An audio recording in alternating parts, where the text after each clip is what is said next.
Hi everyone, my name is Sayedasha Maheshwari and I'm a chartered accountant by profession. Today's session is about LLP Act 2008. So let's start today's session.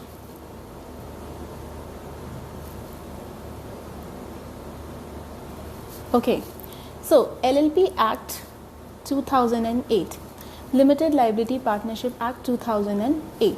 So this act, the date of enforcement of this act is 7 January 2009. Now you are going to ask me, when the date of enforcement of act is 7 January 2009, why in the name of act you have year 2008? So let me explain this.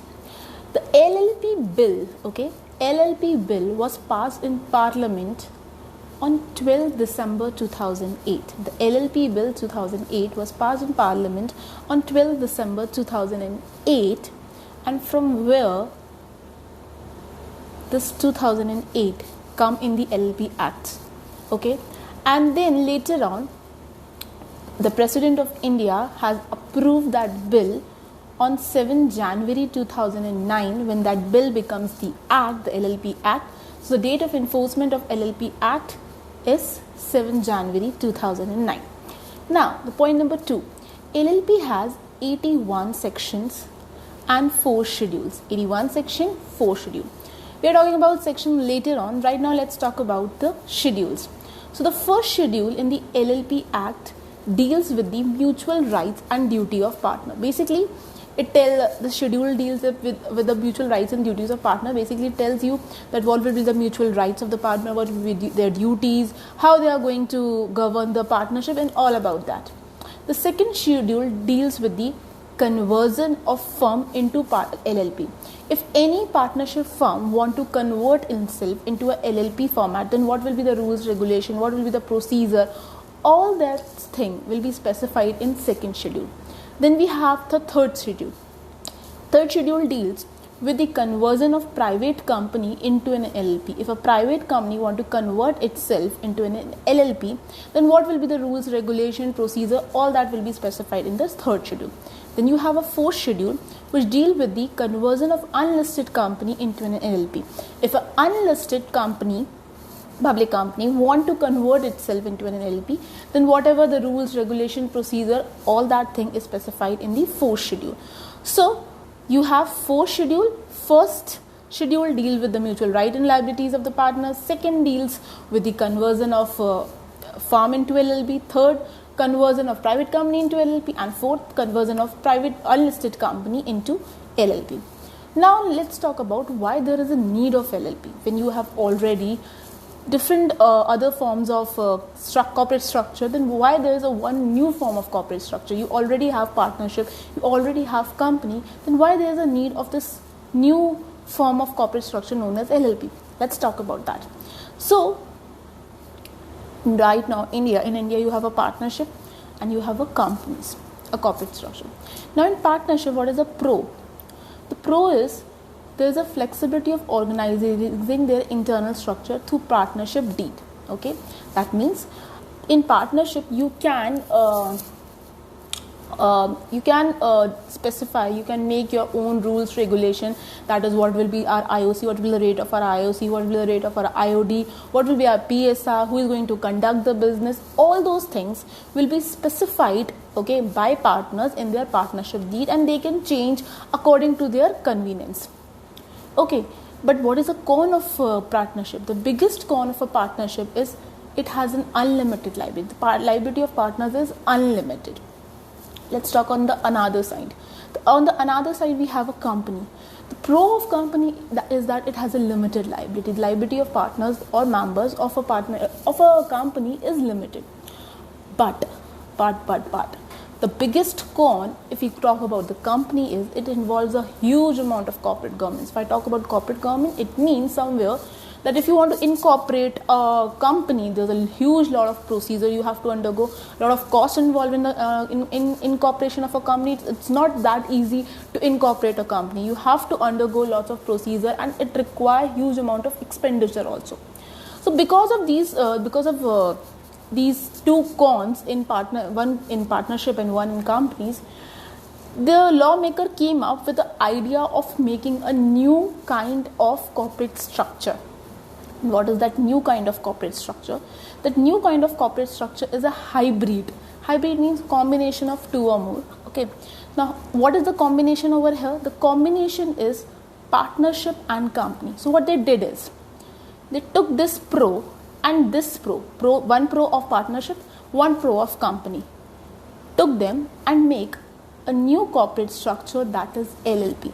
Now, LLP is a corporate structure which has pro of partnership on one side and the pro of company on another side. Good, that's good. Now, what are the pros that it has? The first thing, in LLP if I talk, the liability of partner is limited. Okay, the liability of partner is limited. This feature they derived basically from where? From the companies, because in companies the liabilities of members is limited. Then they also came up with this thing that they allowed the flexibility of organizing their internal structure. Just like in partnership, you can organize your internal structure, how you want to govern your partnership, what rules and regulation you want to make. The same thing they allowed in the LLP. In LLP also, you can make your own LLP agreement in which you can make your own set of rules and regulations, and that thing allowed flexibility of organizing your internal structure. Okay, so with this, what we can conclude? We can conclude that LLP is a corporate structure in which it has the benefits of partnership and companies both. So see what I have written over here. So LLP is an alternative corporate business form that gives you the benefit of limited liability and also the benefit of flexibility of partnership firm. Okay. Now in India, if I talk, most of the CA firms, good CA firms and law firms right now are in the LLP format. Okay. Now let's talk about some of the features of LLP. So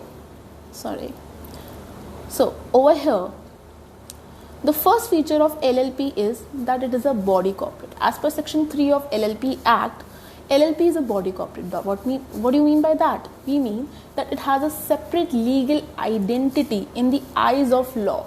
Okay, the members, the partners of LLP are different, and LLP itself is a different.